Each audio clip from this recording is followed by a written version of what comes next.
Maswerte ka at hindi ikaw ang kinakain. Ngayon, naniniwala ka na sa akin?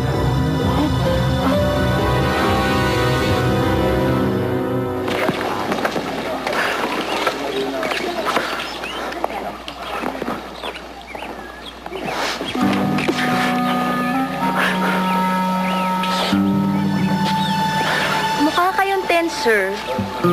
Gusto niyo ulit ba ng masahe? Hindi. Okay lang ako, miss. Thank you. Pero, miss, nakita niyo ba yung kasama ko? Yung maiksi yung buhok niya, tapos medyo singgit yung mata. Tapos mga ganito katangkad. Hindi, sir eh. Sige, miss. Thank you na lang.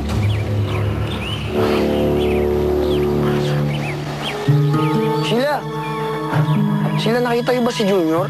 Kagabi kasi bigla lang siya nawala sa kwarto namin. Ano ka ba? Huwag ka mag-alala. Baka maaga lang yung umalis, kaya hindi mo naabutan. Siguro nga. Pero pagka nakita niyo siya, pakisabi, nahanap ko siya. Okay. Salamat.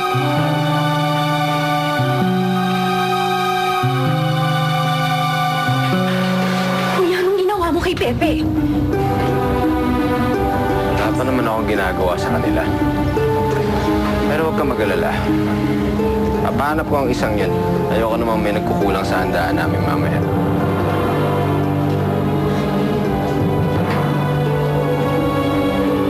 Hoy!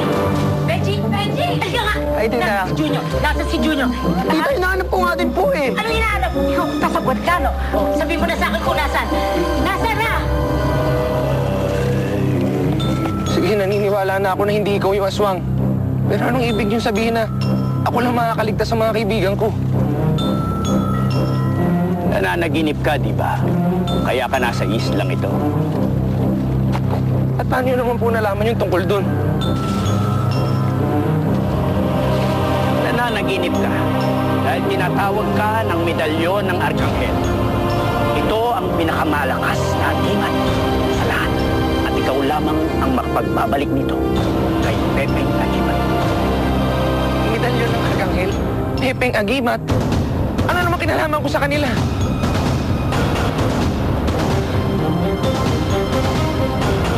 Kaya mong hanapin ang Agimat dahil ikaw ang tagapagmana nito.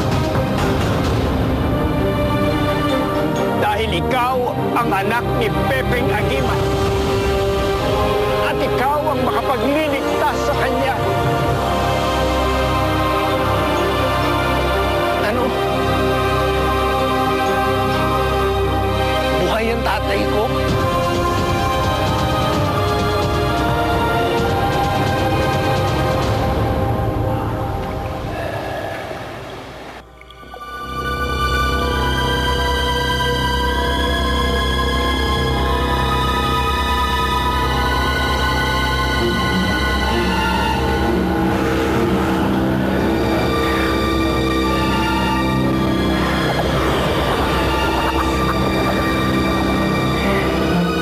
Umamin ka, Pepeng Agimat. Umamin ka.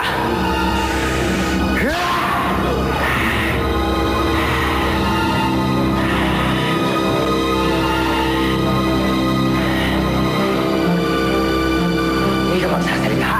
Pepeng Agimat! Magsalita!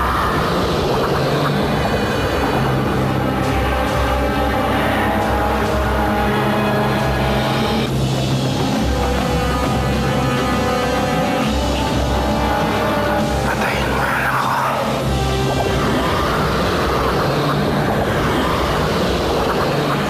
Limang taong kitang pinapahirapan. At hindi ako titigil. Basta hindi ko napapalaya ang ama ko.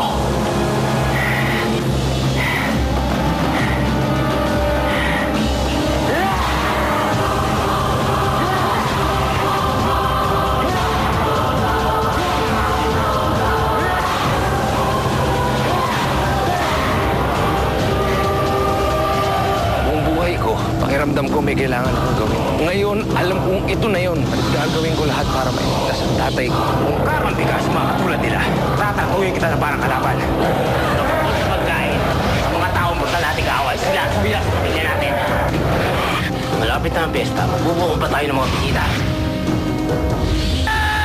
Kailangang maibalik ang agimat sa orihinal nitong kinalalagyan.